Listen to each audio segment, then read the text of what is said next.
Hello dear students, welcome to Eros academy. ఇప్పటి వరకు Eros academy education యాప్ని download చేసుకుని వాళ్ళు డౌన్లోడ్ చేసుకోండి.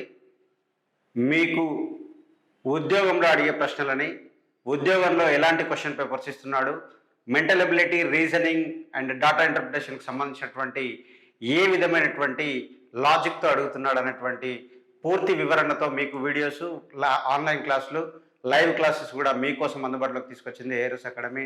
Don't miss it. Okay, so next ప్రాబ్లమ్స్లోకి వెళ్దాం. చూడండి, మనము ఇక్కడ డే 4లో వచ్చాము. In English alphabetical order which letter will be 8th letter to be the right of 12th from right end అంటున్నాడు. అంటే దీని అర్థం ఏంటి అంటే, ఇంగ్లీష్ ఆల్ఫాబెటికల్ ఆర్డర్స్లో ఏవైతే ఆల్ఫాబెటికల్ ఆర్డర్స్లో ఉన్నాయో వాటిలో మనకి which letter will be 8th letter to the right of 12th from right end అంటున్నాడు. అంటే మనకు లెటర్స్లో రైట్ ఎండ్, లెఫ్ట్ హ్యాండ్ అనేది చాలా క్లియర్గా తెలుసు. మనం అందరం లెటర్స్కి డెఫినెట్గా నెంబరింగ్ రావాలండి. ఇది వెరీ వెరీ మ్యాండేటరీ. ఓకే, ఇక్కడ చూడండి, మరి రైట్ ఎండ్ అంటున్నాడు, టు ద రైట్ ఎండ్, మళ్ళీ from the 12th from the right end అంటున్నాడు. అంటే రెండు ఒకే దిశలో ఇచ్చినప్పుడు, అంటే రెండు రైట్ హ్యాండ్ ఇచ్చినప్పుడు మనం ఏం చేస్తామంటే సబ్ట్రాక్ట్ చేస్తాము, లేదా ఒకటి రైట్ హ్యాండ్ ఒకటి లెఫ్ట్ హ్యాండ్ ఇస్తే అప్పుడు మనము అడిషన్ చేస్తాము. ఇది కంపల్సరీ మనం గుర్తుపెట్టుకోవాల్సినటువంటి అంశం.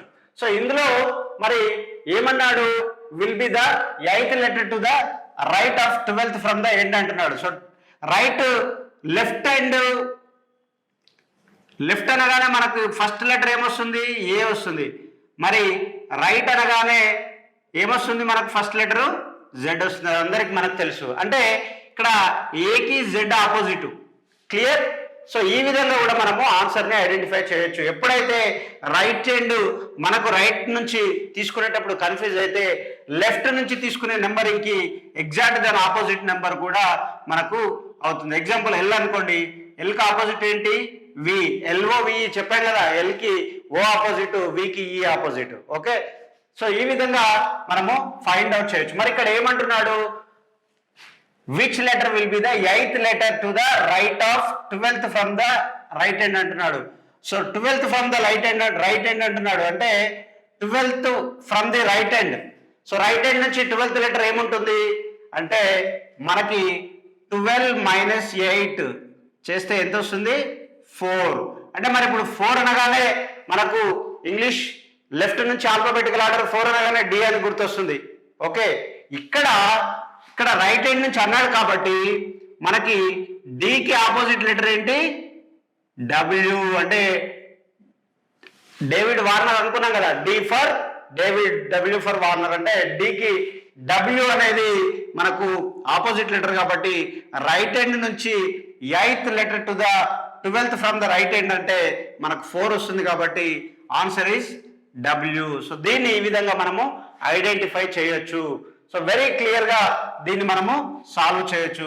లేదా లెటర్స్ నుండి కూడా మనకు రైట్ హ్యాండ్ నుంచి 12th లెటర్ ఏమొస్తుంది అనేది మనం ఐడెంటిఫై చేసుకోగలిగితే ఈజీగా మనకు డైరెక్ట్ ఆన్సరే వచ్చేస్తుంది. సో దానికంటే ఈజీగా మనకు మైనస్ చేస్తే 4, లెఫ్ట్ నుంచి 4 అనేది డి కాబట్టి డికి ఆపోజిట్ లెటర్ డబ్ల్యూ అనేది ఆన్సర్. సో నెక్స్ట్ క్వశ్చన్కి వెళ్దాం.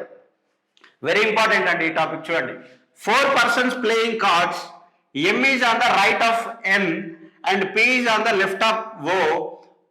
Partners are sitting opposite to each other. Which of the following are partners అంటున్నాడు. అంటే ఒక నలుగురు ఫ్రెండ్స్ కార్డ్స్ ఆడుతున్నారు. వాళ్ళ నలుగురు ఒకరి పక్కన ఎం అనే అతను ఎన్కి రైట్ గా కూర్చున్నాడు, పి అనే అతను ఓకి లెఫ్ట్ గా కూర్చున్నాడు. కానీ పార్ట్నర్స్ ఆపోజిట్ లో కూర్చున్నారు. వారు సిట్టింగ్ లో ఎవరెవరు ఆపోజిట్ పార్ట్నర్స్ అనేది ఫైండ్ అవుట్ చేయమంటున్నాడు. సో చూడండి, ఇక్కడ ఇగో ఈ విధంగా చూడండి, ఎప్పుడైనా కూడా కార్డ్స్ ఎలా ఆడతారు, నలుగురు కూర్చుంటే, ఇప్పుడు ఇలా నేను ఉన్నాను అనుకోండి, నాకు ఆపోజిట్ నా పార్ట్నర్ కూర్చుంటాడు, ఇటొకరు నలుగురు కూర్చొని ఆడతారు. కాబట్టి ఇప్పుడు దిక్కులు ఏ విధంగా ఉన్నాయి చూడండి, ఇగో ఈ విధంగా.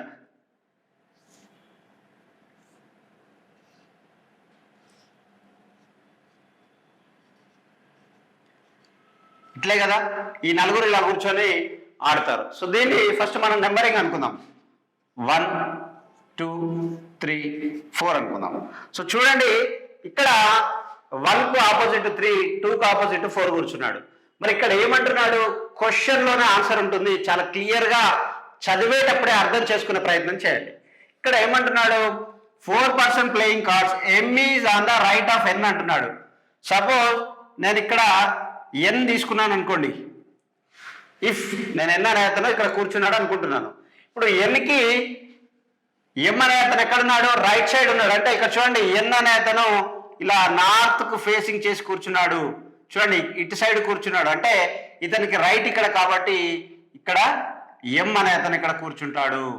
ఓకే, మరి నెక్స్ట్ ఏమి ఇచ్చాడు, P is on the left of O అంటున్నాడు. P is on the left of O అంటున్నాడు.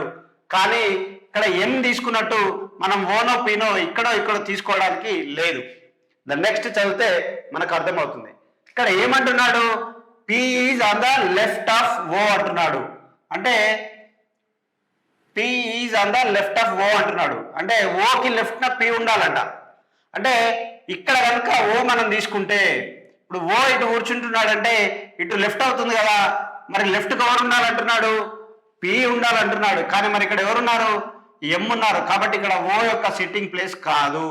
కాబట్టి ఎవరుంటారు ఇక్కడ పి వస్తారు. మరి ఓ ఇక్కడ మిగిలింది కాబట్టి ఇక్కడ ఓ పెట్టుకుంటే, ఓ ఇలా కూర్చుంటే ఓకి లెఫ్ట్, చూడండి ఓకి లెఫ్ట్ పి ఉన్నాడు. అంటే ఇది సాటిస్ఫై అయింది సెంటెన్స్.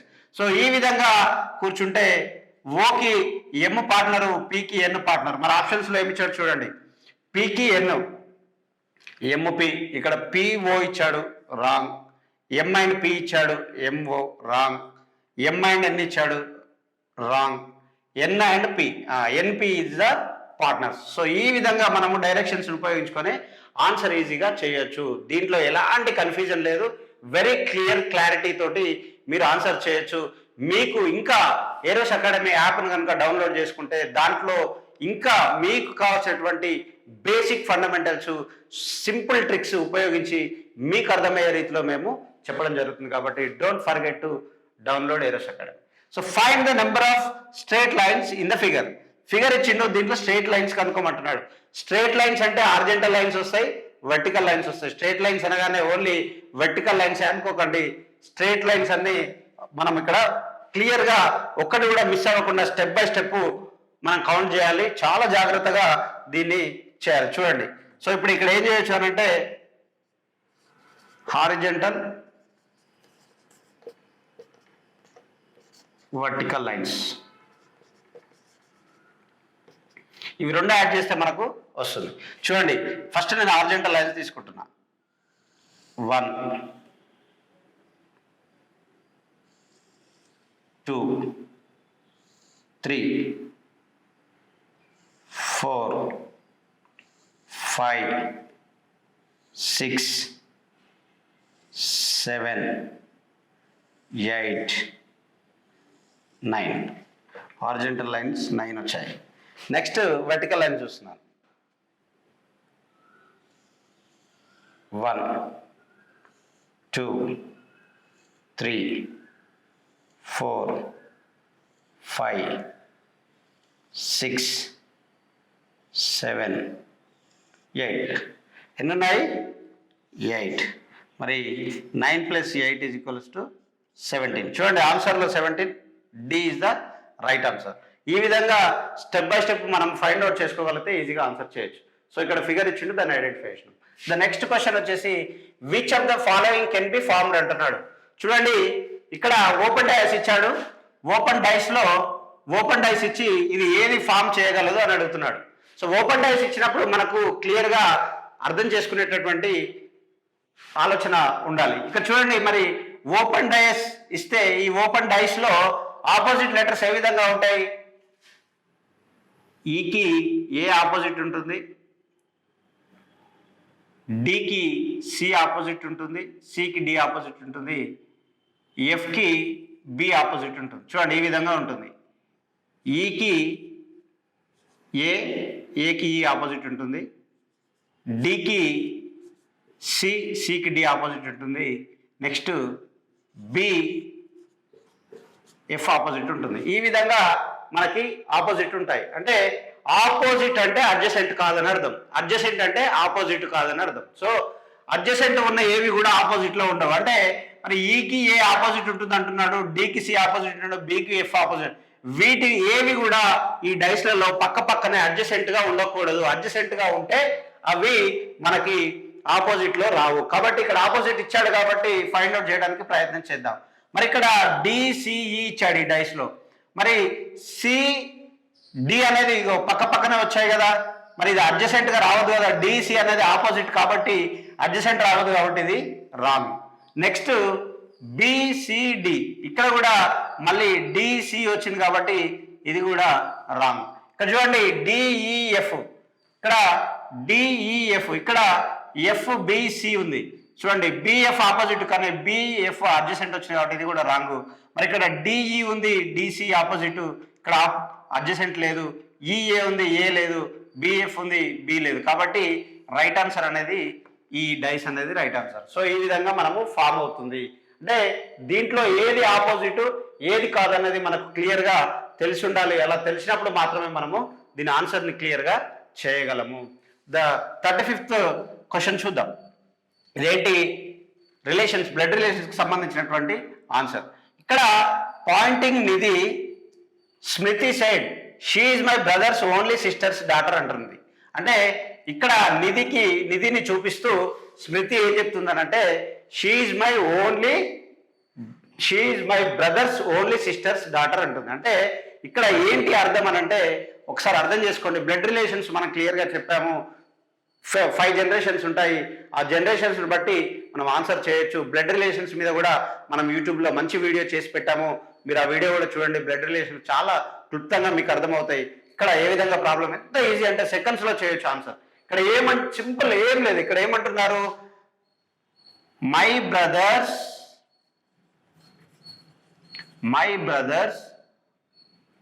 ఓన్లీ